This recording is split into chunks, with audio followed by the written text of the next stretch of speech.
Whatever you did for one of these least brothers of mine, you did for me.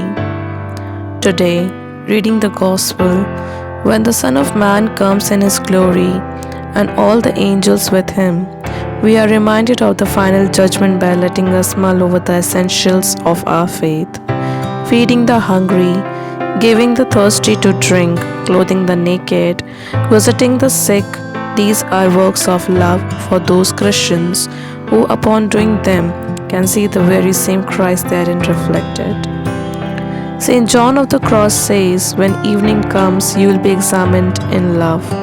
Learn to love as God desires to be loved and abandon your own ways of acting. Neglecting to do what is right in the service of the other sons of God, our own brothers, means to deprive Christ of these details of due love, sense of omission.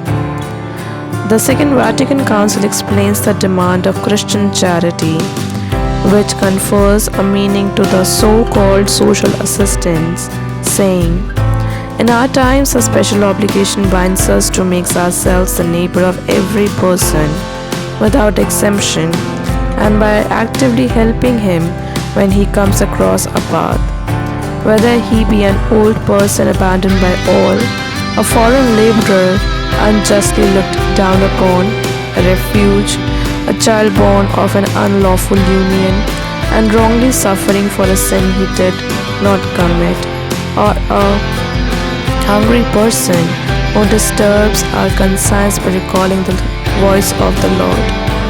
As long as you did it for one of these, the least of my brethren, you did it for me. Let us remember Christ lives within Christians, and He tells us, and behold, I am with you always, until the end of the age. The Fourth Lateran Council defines the final judgment as a truth of faith.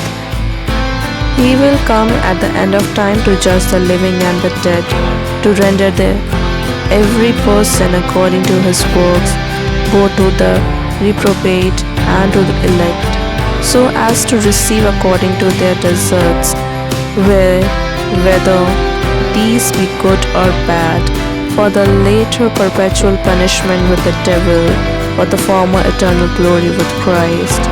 Let us beg the Virgin Mary for her help and our acts of service to her Son and our brothers.